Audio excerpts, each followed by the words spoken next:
मेरा नाम रोहिणी है। मैं एक मिडिल क्लास फैमिली से बिलोंग करती थी। मेरे 2 भाई थे और मेरे माता पिता।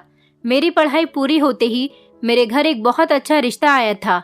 मेरे माता पिता ने उस रिश्ते के लिए हाँ कर दी और इसी तरह से मेरी शादी कर दी गई। मेरी शादी एक अमीर लड़की से हुई थी। लड़का देखने में बहुत खूबसूरत था और उसका परिवार भी नहीं था। वो लड़का अकेला रहता था। उसका बहुत बड़ा घर था, बिजनेस भी बहुत अच्छा था। यही सब बातें देखते हुए मेरे पिताजी ने मेरी शादी उस लड़के से कर दी थी। मेरे पति का नाम आयुष था। आयुष मुझे बहुत प्यार करते थे और मैं भी आयुष से बहुत प्यार किया करती थी। शादी के 5 महीने बाद ही आयुष को हार्ट अटैक आया और उसके बाद उनकी मौत हो गई। आयुष की मौत के बाद मैं बहुत टूट गई थी। मुझे नहीं पता था कि मेरे साथ ऐसा हो जाएगा। मैं आयुष के साथ बहुत खुश रहती थी। अभी तक मेरे पास कोई औलाद भी नहीं थी। इससे पहले ही आयुष मुझे छोड़कर चले गए थे। आयुष के मरने के बाद मेरे माता पिता का कहना था कि वो मुझे अपने साथ अपने घर ले जाएंगे। मेरे घर में मेरी 2 भाभियां भी थीं। आजकल के ज़माने के बारे में मुझे अच्छे तरीके से पता है। मैं नहीं चाहती थी कि मैं विधवा बनकर उस घर में जाऊं और मेरे भैया और भाभियां मुझे बुरा समझें। इसी तरह से मैं भरी जवानी में विधवा हो गई थी। लोगों ने मुझसे कहा कि तुम्हें दूसरी शादी कर लेनी चाहिए, लेकिन मैं दूसरी शादी करने पर भी तैयार नहीं थी। मेरे पहले पति के घर में कोई नहीं था और उनका घर भी बहुत बड़ा था। मुझे उस घर में इज्जत मान सम्मान सब कुछ मिला था। मैं डरती थी कि कहीं जाकर मेरी जिंदगी सुधरने के बजाय खराब न हो जाए, इसलिए मैं दूसरी शादी भी नहीं करना चाहती थी और न ही अपने मायके वापस जाना चाहती थी। मेरा मानना था कि मुझे अपने पति के घर में ही रहना है। घर बहुत बड़ा था, इसलिए मुझे घर में बहुत डर लगता था। रात को जब कुत्ते भौंकते थे तो मेरा दिल बैठ जाता था। मुझे ऐसा लगता था जैसे मेरा दिल बैठ रहा है। मैं पहले से ही डरपोक नहीं थी, बल्कि जिस दिन से आयुष की मृत्यु हुई थी उसी दिन से मुझे डर लगना शुरू हो गया था। हर छोटी से छोटी चीज से मुझे डर लगता था। रात मेरी ऐसे ही डर के साथ साथ गुजर जाती थी। न जाने ये डर मेरी जिंदगी से कब निकलेगा। यही सोचते सोचते मुझे सारी रात हो जाती थी। दिन भी ऐसे ही गुजर जाता था। मेरे पति का कारोबार बहुत अच्छा था, इसलिए मुझे भी कमाने की कोई जरूरत नहीं थी। काफी सारा पैसा था जो मुझ अकेली के लिए काफी था। मैं काफी समझदार और पढ़ी लिखी थी। सोचती थी कि बच्चों को ही ट्यूशन पढ़ा लिया करूं, लेकिन तभी मेरे दिमाग में आइडिया आया कि क्यों ना मैं अपने नीचे वाले पोर्शन को किराए पर दे दूं। इसी तरह से घर में मेरे लिए कोई सहारा भी हो जाएगा और मेरा सारा दिन भी गुजर जाया करेगा और मुझे रात को डर भी नहीं लगा करेगा। मैंने सोचा कि मुझे घर किराए पर दे देना चाहिए, लेकिन मैं किसी शरीफ फैमिली को ही किराए पर घर देना चाहती थी। अकेले इंसान को किराए पर नहीं देना चाहती थी, क्योंकि मैं अकेली और जवान थी। आस पड़ोस के लोगों से मैं कम ही बातचीत किया करती थी, लेकिन जबकि मुझे किराएदार के बारे में बताना था, इसलिए मैंने आस पड़ोस में जाकर सभी से ये बात कह दी थी कि मुझे किराएदार की ज़रूरत है, लेकिन मेरी शर्त यही रहेगी कि मुझे एक शरीफ फैमिली की ज़रूरत है। मैं अकेले इंसान को अपना घर किराए पर नहीं दे सकती थी। इसी तरह से मुझे घर में रहने के लिए लोगों का सहारा भी मिल जाता और महीने में थोड़े बहुत पैसे भी घर में आ जाते। मेरा इतना ही कहने की देर थी कि 2 दिन के बाद ही मेरे दरवाजे पर दस्तक हुई। सुबह का टाइम था और दरवाजे की बेल बज रही थी। मैं दरवाजा खोलने गई तो ये देखकर हैरान रह गई कि बाहर एक बूढ़ी औरत और एक जवान लड़का खड़ा हुआ था। मैंने उन दोनों को ड्राइंग रूम में लाकर बैठा दिया और उनसे पूछा कि मैं आप दोनों को नहीं जानती हूँ, आप कहाँ से आए हैं, कौन हो? तभी वो लड़का कहने लगा कि आप किराए पर मकान देना चाहती हैं, हम इसी सिलसिले में आपके पास आए हैं। हमने सुना था आप किराए के लिए एक फैमिली की तलाश कर रही हैं। हम दोनों ही इस घर में रहना चाहते हैं। हम दोनों के सिवा इस घर में कोई और नहीं रहेगा। मैंने कहा, जी आप बिल्कुल ठीक कह रहे हैं। मैं एक शरीफ फैमिली की तलाश कर रही थी। मैं अपना नीचे वाला पोर्शन किराए पर देना चाहती हूँ। मैंने कहा, आप दोनों माँ बेटे इस घर में रहना चाहते हैं? तभी वो बूढ़ी औरत बोल पड़ी और कहने लगी कि मैं इनकी माँ नहीं बल्कि इनकी पत्नी हूँ। ये सुनकर तो मैं हैरानी रह गई थी। न जाने इस लड़के ने इस औरत में क्या देखा था। वो लड़का देखने में बहुत खूबसूरत था और उसका नाम सुरेश था, और वो बूढ़ी औरत, उसका नाम रजनी था। रजनी की उम्र लगभग 60 साल होगी। 60 साल की इतनी उम्रदार औरत से शादी करना, वो भी एक जवान लड़के के साथ, ये तो मुझे बहुत ही हैरत की बात लग रही थी। मैंने कहा, सॉरी, अगर मेरी वजह से आपको किसी बात का बुरा लगा हो तो। मुझे नहीं पता था कि आप दोनों पति पत्नी हैं। उन्होंने कहा कोई बात नहीं, अक्सर लोग हमें देखकर हैरान रह जाते हैं। तभी वो जवान लड़का कहने लगा, मैडम आप हमें ये मकान किराए पर दे सकती हैं, हमें भी रहने का ठिकाना चाहिए और आपको भी एक किराएदार की जरूरत है। मैंने कहा जी बिल्कुल, मैं आपको इस घर में रहने की इजाजत दे देती हूँ। ये रही कमरे की चाबी और आप अपना सामान लेकर आ जाइए। तभी सुरेश रजनी जी की तरफ मुस्कुराते हुए देखने लगा और सुरेश कहने लगा कि किराया हम आपके मुंह मांगी रकम में दे देंगे। ये सुनकर तो मैं और भी ज्यादा खुश हो गई थी। आखिरकार जैसे किराएदार मैं ढूंढना चाह रही थी, मुझे वैसे ही किराएदार मिल गए थे। मैंने उनको चाबी दे दी और उनसे कहा कि आप अपना सामान लेकर आ जाइए। थोड़ी ही देर बाद वो लोग अपना सामान लेकर मेरे घर में आ गए और उन्होंने अपना सारा सामान सेट कर लिया। ऐसे ही सारा दिन गुजर गया और शाम का वक्त आ गया। शाम के समय मैं सोच रही थी कि ना जाने सुरेश ने रजनी जी के अंदर क्या देखा था जो उनसे शादी कर ली थी। क्या पता उसकी क्या मजबूरी थी रजनी जी से शादी करने की। या तो ये शादी लव मैरिज थी या फिर अरेंज मैरिज हो सकता है। सुरेश के घर वालों ने रजनी जी के साथ ये शादी जबरदस्ती करवा दी हो या फिर सुरेश ने ही रजनी जी से खुद शादी कर ली हो। खैर मैंने इन बातों को इग्नोर किया और खाना बनाने के लिए किचन में चली गई। खाना बनाते समय मुझे अपनी माँ की कही हुई बात याद आ गई थी। मेरी माँ ने कहा था अगर आस पड़ोस में कोई नया रहने आ जाए तो उसे एक समय का खाना खिला दिया करो, क्योंकि ऐसा करने से हमें खुशी मिलती है और ना जाने उन लोगों को खाना मिलता होगा भी या नहीं। क्या पता वो किसी परेशानी में हो, क्या पता उनके पास घर में खाना बनाने के लिए राशन भी हो या नहीं। यही सब बातें सोचते हुए मैंने रजनी जी और सुरेश के लिए खाना बनाने की ठान ली थी। वैसे तो मैं अकेली थी, इसलिए अपने लिए ही खाना बना लिया करती थी, लेकिन आज मुझे 3 लोगों का खाना बनाते समय बहुत खुशी आ रही थी। मैंने सोचा मैं भी आज नीचे अपने नए किराएदार के लिए खाना बनाकर लेकर जाती हूँ। रात हो गई और मैंने खाना अच्छे से पैक कर लिया था। जैसे ही मैं नीचे गई और मैंने जाते ही दरवाजे पर दस्तक दी तो अंदर से किसी ने दरवाजा नहीं खोला। जब मुझे बहुत देर हो गई दरवाजा बजाते बजाते, तब मैंने सोचा कि शायद ये लोग थकान की वजह से सो गए होंगे, इसलिए मैं वापस जाने के लिए मुड़ गई थी। तभी अचानक दरवाजा खुला और सुरेश दरवाजे पर खड़ा हुआ था। सुरेश ने कहा, अरे रोहिणी जी, आप यहाँ क्या कर रही हैं? उसने मेरे हाथ में खाना देखा तो कहने लगा, रोहिणी जी, आपको खाना लाने की क्या जरूरत थी? रजनी किचन में खाना ही बना रही है। मैंने कहा कोई बात नहीं, ये तो मेरा फर्ज बनता है। आप मेरे लिए आज मेहमान हैं, इसलिए मैं आपके लिए खाना बनाकर लाई हूँ। कल से तो हमें एक ही साथ एक ही घर में परिवार की तरह रहना है। मैंने सुरेश से कहा, रजनी जी कहाँ हैं? ये कहते हुए मैं किचन की तरफ जाने लगी। तभी अचानक मेरे सामने सुरेश आकर खड़ा हो गया और कहने लगा, अरे वो रजनी, उसके सर में बहुत तेज दर्द हो रहा था, वो तो अपने कमरे में लेटकर सो चुकी है। मैंने कहा, अभी तो वो किचन में खाना बना रही थी। कहने लगा, नहीं नहीं, खाना बनाते समय उसके सर में बहुत तेज दर्द होने लगा और वो जाकर लेट गई। उसको नींद आ गई होगी। अगर मैं उसको आधी नींद में उठा दूंगा तो उसके सर में और भी ज्यादा दर्द हो जाएगा। आपको तो पता है ना उसकी उम्र कितनी हो चुकी है, इसलिए उसको बीमारियों ने घेर रखा है। अगर मैंने उसे आधी नींद में उठा दिया तो वो और भी ज्यादा परेशान हो जाएगी। ये सुनकर मैंने कुछ नहीं कहा और चुपचाप अपने पोर्शन में आ गई। ऊपर आते ही मैंने खाना खाया और खाना खाने के बाद मैं भी लेट गई।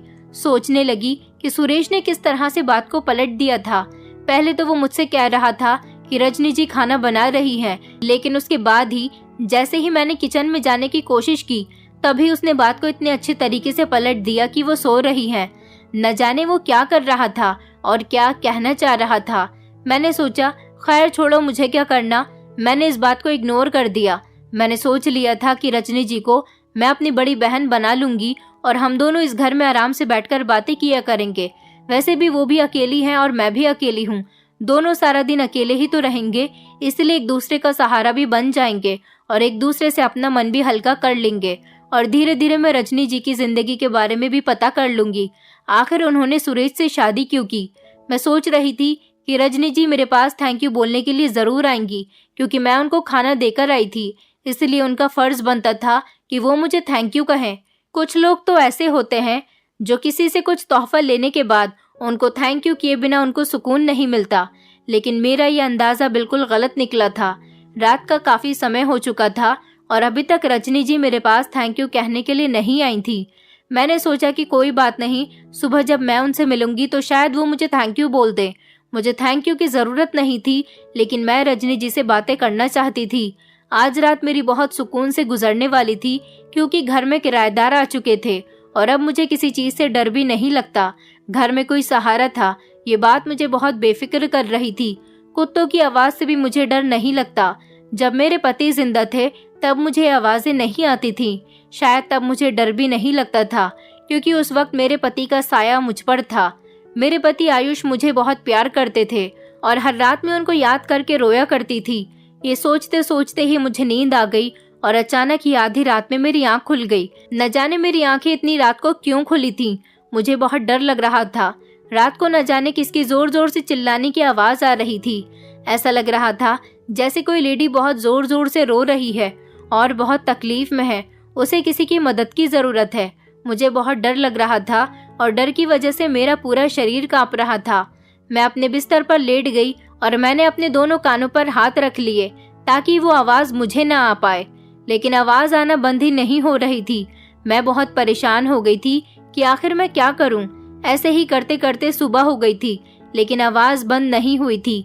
सुबह के 6 बजे वो आवाज बंद हुई, तब जाकर मुझे सुकून मिला। कुछ देर बाद ही मुझे नींद आ गई थी। मुझे नींद इतनी गहरी आ गई थी कि मुझे पता ही नहीं चला कब सुबह के 10 बज गए।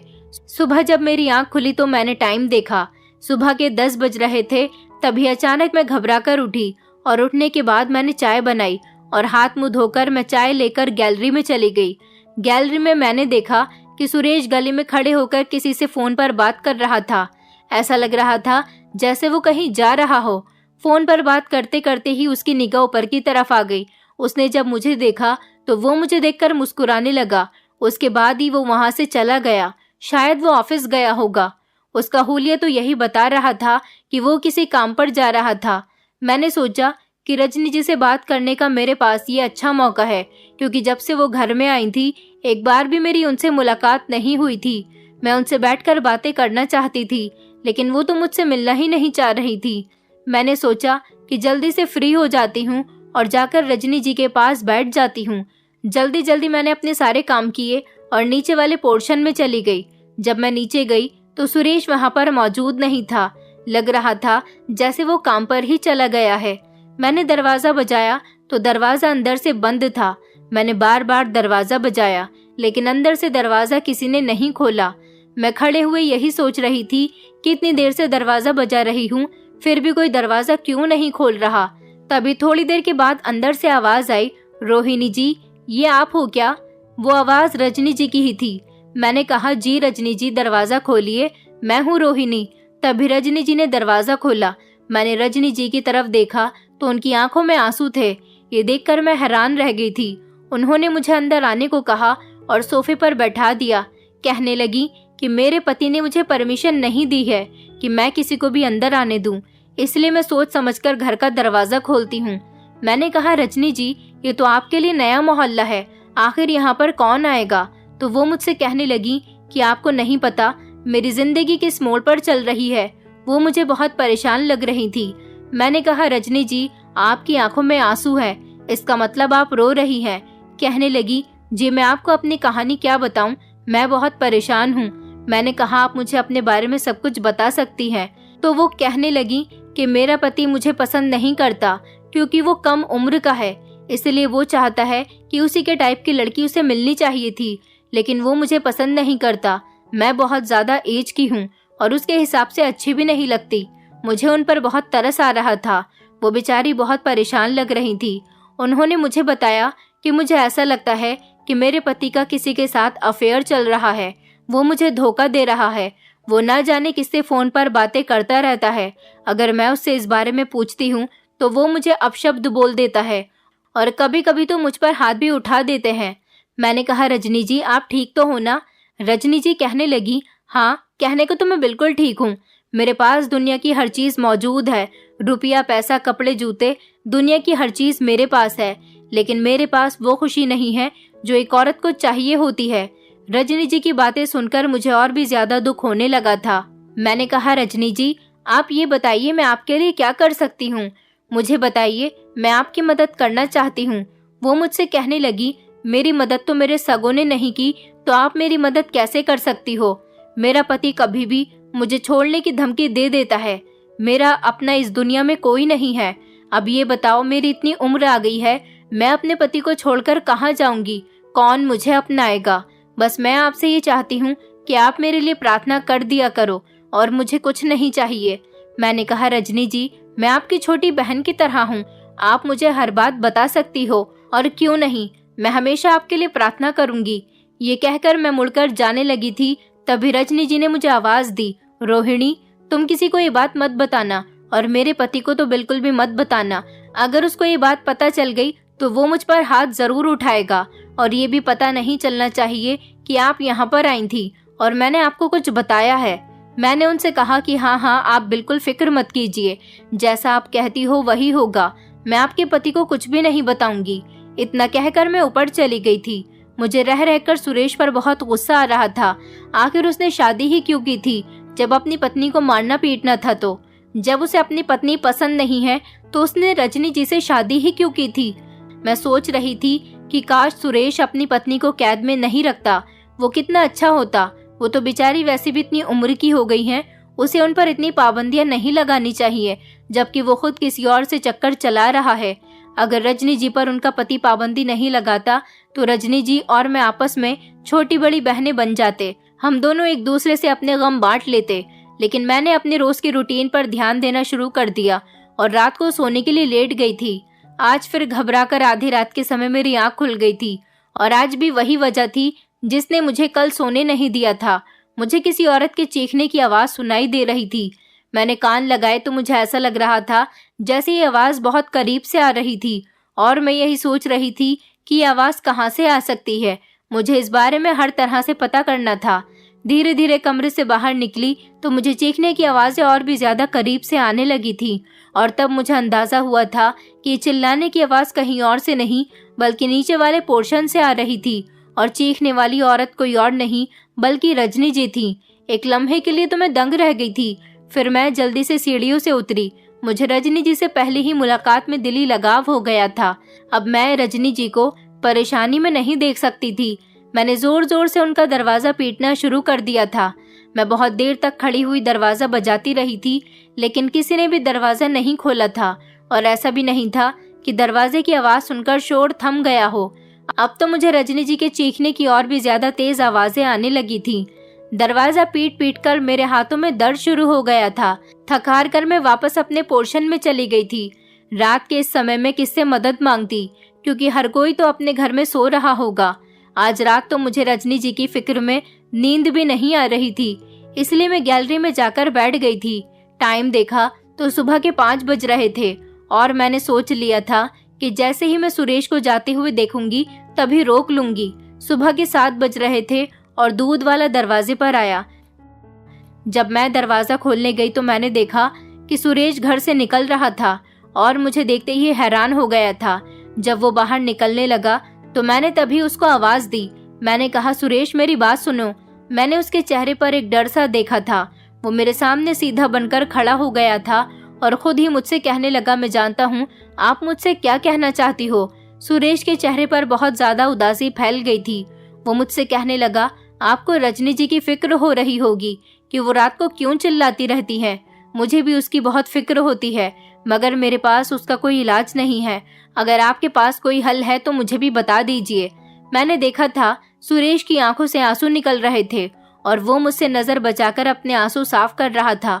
मैंने सुरेश से कहा कि तुम मुझे ये बताओ, आखिर उन्हें क्या परेशानी है, तभी तो मैं तुम्हें कोई हल बता पाऊंगी। तब सुरेश ने अपना सर उठाया और मेरी आंखों में आंखें डालकर कहने लगा, सबसे बड़ी परेशानी तो उसकी ये है कि वो मुझ पर बहुत शक करती है। मैंने हैरत से सुरेश की तरफ देखा तो वो हंसने लगा और कहने लगा, मैंने रजनी जी से अपनी मर्जी से शादी की है। आप मेरी शक्ल और सूरत को गौर से देखिए, मेरी और रजनी में कितना फर्क है। मैं चाहता तो किसी जवान खूबसूरत लड़की से भी शादी कर सकता था, लेकिन मैंने सब कुछ छोड़कर रजनी से शादी की और रजनी को चुना। वो बेसहारा है, मैं उसको सहारा देना चाहता था और इसीलिए मैंने उससे शादी की थी, लेकिन फिर भी वो मुझ पर शक करती है। उस दिन तो आपने भी रजनी को मेरी माँ समझ लिया था। मुझसे बस यही गलती हो गई थी कि मैंने रजनी को बेसहारा समझकर उससे शादी कर ली थी। वो मेरे घर पर नौकरानी का काम करती थी। ये सब देखकर मुझे अच्छा नहीं लगता था और इसीलिए मैंने सोचा कि मैं उससे शादी कर लूंगा, उसे अपना नाम दे दूंगा। मेरे घर वालों को ये बात पसंद नहीं आई और उन्होंने मुझे अपने घर से निकाल दिया। मैंने रजनी की खातिर अपने परिवार वालों को भी छोड़ दिया। अब आप ही बताइए, मैंने रजनी से शादी करके गलत किया या फिर सही? मेरे माता पिता ने मुझे अपनी जायदाद से भी बेदखल कर दिया। रजनी की खातिर मैंने बहुत सारी परेशानियां झेली हैं। मैं रजनी को हर हाल में खुश देखना चाहता हूँ, बस वो मुझे यही कहकर लड़ती रहती है कि मेरा किसी और से अफेयर चल रहा है और मैं चोरी चुपके उससे फोन पर बात भी करता हूँ। 2 साल पहले ही मेरे माता पिता ने मेरा रिश्ता एक बहुत ही अमीर परिवार में लगा दिया था। वो लड़की बहुत खूबसूरत थी, उसके साथ मेरी सगाई भी हो चुकी थी। वो मेरे माता पिता के दोस्त की बेटी थी। मैंने रजनी जी की खातिर उस रिश्ते से साफ इनकार कर दिया था, जबकि मेरे माता पिता का कहना था कि तुम इस औरत के प्यार में अंधे हो गए हो। तुम्हें ये भी नजर नहीं आता कि ये औरत तुम्हारी माँ की तरह है, लेकिन तुम इस नौकरानी की खातिर अपने परिवार को छोड़ रहे हो और अपनी मंगनी भी तोड़ रहे हो। मैं तुम्हें अपनी जायदाद से बेदखल कर दूंगा अगर तुमने इस नौकरानी से शादी कर ली तो। मैंने अपने माता पिता की भी कोई बात नहीं मानी और रजनी की खातिर अपनी मंगनी भी तोड़ दी और अपना घर छोड़कर अपना सामान पैक करके दर बदर की ठोकरें खा रहा था। मैंने अपनी पत्नी के साथ वफा निभाई और इतनी कम उम्र में भी हमेशा रजनी का साथ दिया, मगर अब अपनी पत्नी का ऐसा रवैया देखकर मुझे अकेलेपन का एहसास होता है। मैं सोचता हूँ कि मैंने रजनी को सहारा देने के लिए अपना सहारा खो दिया, लेकिन उसे इस बात का बिल्कुल भी एहसास नहीं है। शादी की पहली रात से ही रजनी मुझ पर शक करती है। उसको ऐसा लगता है जैसे जिस लड़की से मेरी सगाई हुई थी, मैं आज भी उससे बातें करता हूँ और मुझसे कहने लगी कि तुम मेरे कभी भी नहीं हो सकते क्योंकि तुमने मजबूरी में मुझसे शादी की है। तुम तो आज भी इस लड़की की खूबसूरती के पीछे पड़े हुए हो जिससे तुम्हारी सगाई हुई थी। अब वो हर रात मुझ पर शक करती है और लड़ाई करती है और बेवजह चीखती रहती है। उसकी वजह से पहले भी कई मकान मालिक हमें किराए के घर से बाहर निकाल चुके हैं, क्योंकि लोग मुझ पर शक करते हैं कि शायद मैं अपनी पत्नी को मारता पीटता हूँ, इसलिए वो इतना चिल्लाती है और हर 2-3 महीने में मुझे नया घर बदलना पड़ता है, मगर मुझे कहीं भी सुकून नहीं मिलता। रजनी की लड़ाइयाँ मुझे जीने नहीं देती। अब ये मेरा 5वां घर है। मैंने यहाँ आकर तो इसके आगे हाथी जोड़ दिए और कहा कि तुम्हें भगवान का वास्ता मुझे जीने दो, मगर वो यहाँ आकर भी अपनी हरकतों से बाज नहीं आती। मैं आपको एक बात बताना चाहता हूँ, ये रजनी दिमागी तौर पर बीमार हो चुकी है। उम्र के साथ साथ इसका दिमाग भी खराब होने लगा है। मैं इसका इलाज भी करवा रहा हूँ। रजनी लोगों पर कभी कभी हमला भी कर देती है, इसलिए मैं इसको घर से बाहर नहीं निकलने देता हूँ और कह देता हूँ कि किसी को भी घर में मत आने देना। ये सारी बातें सुनकर तो मेरे होश उड़ गए थे। सुरेश की बातें सुनकर तो मुझे ऐसा लग रहा था जैसे वो सच कह रहा है। तभी मैं उससे कहने लगी कि मैं आपसे एक रिक्वेस्ट करती हूँ। वो मुझसे कहने लगा कि हाँ बताइए। मैंने कहा, आप रजनी जी को घर में बंद करके मत जाया करो। मैं उससे बात करने की कोशिश करूंगी, हो सकता है उसकी हालत में कुछ सुधार आ जाए। ये बात सुनकर तो सुरेश परेशान हो गया था। वो कहने लगा, आप ये सब इसलिए कह रही हैं क्योंकि अभी तक आपने उसकी हालत नहीं देखी। जब उसे गुस्सा आता है तो वो इस कदर खूंखार हो जाती है कि मेरे लिए उसे संभालना बहुत मुश्किल हो जाता है। मैं ऑफिस में होता हूँ और अगर पीछे से उसने आप पर हमला कर दिया तो उसका कसूरवार कौन होगा? हो सकता है वो आपको बहुत ज्यादा नुकसान पहुँचा दे, इसलिए मुझे आपसे इस काम के लिए माफी मांगनी पड़ रही है। मैं सब नहीं कर सकता। मैंने कहा, अगर रजनी जी ने मुझे नुकसान पहुंचाया तो मैं आपको कसूरवार नहीं ठहराऊंगी। मैं बस आपसे कहना चाहती हूँ कि आप उनको कैद मत रखो। सुरेश मेरी तरफ बहुत गौर से देखता रहा। फिर उसने अपनी जेब से चाबी निकाली और मुझे थमाकर कहने लगा कि ये रही दरवाजे की चाबी, आप होशियार रहना। जैसे ही आपको महसूस हो कि रजनी को गुस्सा आ रहा है तो फौरन ही घर से बाहर निकल जाना। मैंने अपना सिर हिला दिया तो सुरेश वहां से चला गया था। मैं यही सोच कर परेशान हो रही थी कि आखिर सच क्या हो सकता है। दोनों ने ही मुझे अलग अलग बातें बताई थी। मैं अपने पोर्शन में आ गई थी और जल्दी जल्दी अपना काम करने के बाद जैसे ही फ्री हुई तो मैं चाबी लेकर नीचे रजनी जी के पोर्शन में चली गई थी। ताला खोलकर जैसे ही मैं नीचे वाले पोर्शन में दाखिल हुई, देखा तो रजनी जी सोफे पर बैठी हुई नजर आ रही थी। वो किसी गहरी सोच में गुम थी और रो रही थी, अपने आंसू पोंछ रही थी। मैंने दरवाजा हाथ से बजाया तो उन्हें इसकी भी आवाज नहीं आई। जब मैं उनके करीब गई और मैंने उन्हें आवाज लगाई तो वो घबराकर उछल गईं और अचानक ही खड़ी हो गईं। उनको देखकर तो मेरी जान ही निकल गई थी। उनको देखते ही मैं हंस पड़ी और वो हैरत से कहने लगी कि आप यहाँ कैसे आ गई। मैं कहने लगी, बस मैंने सोचा तुम भी अकेली हो और मैं भी अकेली हूँ, इसलिए मैं आपके पास बातें करने के लिए आ गई। रजनी जी मुझे देखकर रोने लगी और उठकर मेरे गले लग गई और रोते हुए मुझसे कहने लगी, मुझे रोने के लिए किसी के कंधे की तलाश थी जिस पर मैं सर रखकर रो सकती। मैंने कहा, रजनी जी आपको रोने की कोई जरूरत नहीं है, आपकी छोटी बहन आपके पास है ना। आज मैं यहाँ आपसे बहुत ही जरूरी बात पूछने के लिए आई हूँ। मुझे ये बताओ कि रात के वक्त आप चीखने क्यों लग जाती हो। मैंने सुरेश की बातों पर भरोसा कर लिया था और बस मैं एक बार रजनी जी के मुंह से ही सारी बातें सुनना चाहती थी। मुझे तो ऐसा भी लग रहा था जैसे सुरेश ने मुझे कहीं पागल तो नहीं बना दिया। वो घबरा गई और कहने लगी, नहीं मैं तो नहीं चीखती, मुझे क्या जरूरत है चीखने की। मैं तो अपनी जिंदगी में बहुत खुश हूँ, मेरे पति मेरा बहुत ख्याल रखते हैं। मैं रजनी जी की बातें सुनकर हैरान रह गई। उन्होंने आज सारी बात पलट दी थी। कल तो वो मुझसे कुछ और कह रही थी और आज कुछ और बोल रही है। फिर वो मुझसे कहने लगी, मुझे आपका भी घर देखना है। मैं चाहती हूँ कि आपने अपने पोर्शन की जिस तरह से सजावट की है, इसी तरह से मैं भी अपने पोर्शन को सजाना चाहती हूँ, ताकि जब मेरा पति घर आए तो उसे भी अच्छा लगे कि मैंने घर की किस तरह से सजावट की है। मैंने सर हिला दिया और कहने लगी, जी जी आओ आप मेरे साथ चलो, मैं आपको अपना पोर्शन दिखाती हूँ। मैं रजनी जी को अपने साथ अपने वाले पोर्शन में ले गई थी, मगर मैं अभी तक रजनी जी के बदले हुए व्यवहार के बारे में सोच रही थी। हम दोनों ऊपर चले गए। रजनी जी ने मेरे सामने अपना हाथ आगे कर दिया था, उस पर जलने के निशान थे। मैं उनका हाथ देखकर अचानक डर गई थी। मैंने कहा, ये क्या हुआ? तो वो कहने लगी, कल मैंने आपसे जो बातें की थी, न जाने वो सारी बातें कैसे मेरे पति ने सुन ली थी। शायद उन्होंने कमरे में कोई चीज ऐसी लगा रखी है जिससे सारी बातें रिकॉर्ड की जा सकती हैं। वो मुझ पर बहुत कड़ी निगाह रखे हुए है, इसलिए मैंने नीचे तुमसे कहा था कि मैं बहुत खुश हूँ, जबकि ऐसा कुछ भी नहीं है। मेरा जवान पति मुझे रोज बहुत मारता है, इसलिए मैं रात को इतनी जोर जोर से चीखती हूँ। मेरा ये चिल्लाना बेवजह नहीं है। तुम अगर अपनी आंखों से देख लोगी कि मुझ पर क्या गुजरती है, ये देखकर तुम्हारे होश उड़ जाएंगे। अगर तुम्हें यकीन नहीं आता तो तुम मेरे कमरे में कैमरा लगवाकर देख सकती हो। मैं तो ऐसा कुछ भी नहीं कर सकती। अगर वो रिकॉर्डिंग तुम पुलिस स्टेशन जाकर दिखाओगी तो मेरे मुजरिम को सजा मिल जाएगी और मैं आजाद हो जाऊंगी। मैं कहने लगी, ठीक है, मैं कुछ न कुछ करती हूँ। सच कहूँ तो मैं इन दोनों पति पत्नी की बातों में फंसकर रह गई थी। पति अपनी पत्नी पर इल्जाम लगाता था तो पत्नी अपने पति पर इल्जाम लगाती थी। इन दोनों की बातों ने मुझे बहुत परेशान कर दिया था। मैं तो जिसकी भी बात सुनती थी मुझे उसी की बात पर यकीन आ जाता था, इसलिए मुझे दोनों की बातें अपनी अपनी जगह ठीक लगती थी। दोनों ही मासूम लगने लगते थे।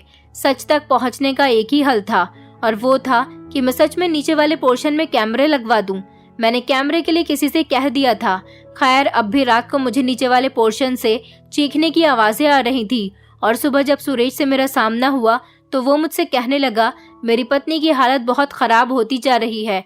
जबकि दिन के वक्त तो रजनी जी मेरे सामने रोती रहती थी और कहती थी कि मुझ पर जुल्म बढ़ते चले जा रहे हैं।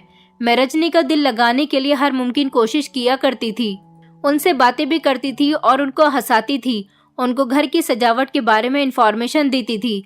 मैं उनका बहुत ख्याल रखती थी, उनको अपने हाथ से शाम को चाय बनाकर दिया करती थी। आखिर वो बुजुर्ग थी, उनसे अपने पोर्शन की सफाई नहीं होती थी तो मैं उनके पोर्शन में सफाई लगाकर आ जाया करती थी। मैं ऐसा उनके साथ इसीलिए करती थी ताकि उनका दिल बहल जाए और उनका ध्यान अपने पति की तरफ से हटने लगे। मुझे इन दोनों पति पत्नी की बहुत फिक्र लगी रहती थी। मैं चाहती थी अगर सुरेश मुजरिम है तो उसे जल्द से जल्द सजा मिलनी चाहिए और अगर रजनी जी बीमार हैं तो उनका इलाज होना चाहिए। कैमरा आने में थोड़ा सा ही समय बाकी रह गया था। आज शाम जब मैंने खाना बनाया तो मैंने सोचा था कि आज भी मैं रजनी जी को खाना दे आती हूँ। वैसे तो मैं रात के समय ज्यादातर नीचे वाले पोर्शन में नहीं जाती थी, लेकिन आज मुझे खाना देना था, इसलिए मैं रात के वक्त नीचे चली गई थी। मैं सीढ़ियों से उतर रही थी। इतनी देर में ही मेरे कानों में रजनी जी की आवाज पड़ी थी। वो कह रही थी कि आज तुम सारी तैयारी के साथ आ जाना, तुम उसकी फिक्र मत करो, वो कमजोर है, उसे काबू करना आसान है। मैं ये बातें सुनकर उल्टे पैरों वापस चली गई थी। अब मेरे सामने रजनी जी का एक नया रोल सामने आया था। मेरे दिमाग में न जाने कैसी कैसी बातें घूम रही थी। मुझे ऐसा लग रहा था जैसे रजनी जी ही गलत थी। वो हर रात अपने किसी जानने वाले को घर पर बुलाती थी और शायद उसके साथ कुछ गलत करती हूँ और जानबूझकर खुद जोर जोर से चीखती हूँ ताकि लोग सुरेश को बुरा समझें और वो अपनी मनमानी करती रहें। कैमरा आने में तो अभी कुछ समय बाकी था, इसीलिए मैंने अपनी एक पुरानी दोस्त को फोन किया था। वो पुलिस की नौकरी कर रही थी और लेडी कांस्टेबल थी। मैंने उसको फोन किया तो अपने घर के बारे में उसको सारी बातें बता दी थी। मैंने उससे कहा कि मुझे तुम्हारी और तुम्हारी टीम की बहुत जरूरत है, मेरे घर आकर सारी सच्चाई का पता लगा लो। मेरी दोस्त आने के लिए तैयार हो गई थी। मैं खाना खाकर अपनी दोस्त का इंतजार कर रही थी। फिर ना जाने क्या हुआ कि मेरी आंख लग गई और मैं गहरी नींद में सो गई। जैसे ही मेरी आंख खुली तो मैंने देखा कि मैं एक अस्पताल के बेड पर हूँ। मैं घबरा गई और मैंने बड़ी हैरत से इधर उधर देखा। मेरी दोस्त मेरे सामने ही खड़ी हुई थी। मेरी दोस्त का नाम रीना था। मैंने रीना से कहा, रीना, मैं यहाँ अस्पताल में क्या कर रही हूँ? वो हंसकर कहने लगी, रोहिणी, तुम एक बहुत बड़े कारनामे को अंजाम देकर आई हो। बहुत दिनों से हमें लगातार इस चीज की शिकायत हो रही थी कि एक गैंग है जो लोगों के घर पर किराएदार बनकर रह रहे हैं और उनके घरों में चोरी करने के इरादे से घुस जाते हैं। जब लोगों को उन पर भरोसा हो जाता है तो वो चोरी करने के बाद उनके घर से फरार हो जाते हैं। कल रात तुम्हारी वजह से हम उस गैंग को पकड़ने में कामयाब रहे। मैंने उससे कहा, वो कैसे? रीना ने बताया कि रोहिणी, तुम्हारे घर पर जो किराएदार रह रहे थे वो इसी गैंग का हिस्सा थे। वारदात करने का उनका ये तरीका है कि वो बेसहारा औरतों के घर पर किराएदार की तरह रहते हैं और फिर औरतों को चकमा देने के लिए एक्टिंग करते हैं। पति अपनी पत्नी पर इल्जाम लगाता है और पत्नी अपने पति पर इल्जाम लगाती है। ऐसे ही औरतें उनके झगड़ों में उलझ जाती हैं और अपने घर के बारे में सब कुछ भूल जाती थीं। तुम्हारे साथ भी कुछ इस तरह का ही हादसा हुआ था। उन्होंने तुम्हारे साथ भी ऐसा ही किया था कि तुमने रजनी को अपने घर की एक चीज दिखा दी थी। तुमने उसे अपने जेवर से लेकर अपनी हर कीमती चीज दिखा दी थी। ये तो तुम शुक्र करो कि तुमने रजनी की सारी बातें सुन ली थी। कल रात उन दोनों ने तुम्हारे खाने में नींद की गोलियां मिला दी थी, जिसकी वजह से तुम गहरी नींद में सो गई थी और तुम्हारे घर की एक चीज लूटने का इरादा वो दोनों पहले ही कर चुके थे। ये उनकी बहुत सोची समझी प्लानिंग थी। तुम्हारे घर की एक कीमती चीज लेकर फरार होना चाहते थे।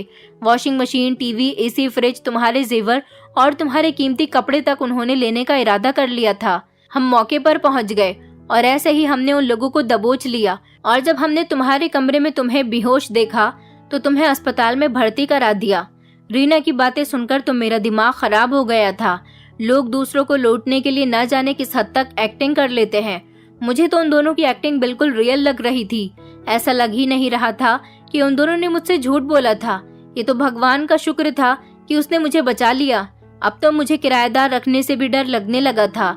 इसी तरह मैं फिर से अकेली रह गई थी। वैसे भी बुरे लोगों से तन्हाई ही अच्छी थी। आजकल हम किसी पर भरोसा नहीं कर सकते, इसीलिए हम अकेले ही ठीक हैं। हमें दूसरों से ज्यादा खुद पर भरोसा होना चाहिए। मेरे नसीब में अकेलापन ही लिखा है, इसलिए मैं अपने अकेलेपन के साथ ही बहुत खुश हूँ। मैं अब घर में गरीब बच्चों को ट्यूशन पढ़ाती हूँ। मैं उनसे पैसे भी नहीं लेती। सारा दिन वो बच्चे मेरे साथ मेरे घर में रहते हैं। रात को अपने अपने घरों को वापस लौट जाते हैं। उन बच्चों के साथ मेरा बहुत अच्छा वक्त गुजर जाता है। मुझे उन गरीब बच्चों को पढ़ाकर बहुत खुशी मिलती है। दोस्तों, उम्मीद करती हूँ आपको हमारी कहानी पसंद आई होगी।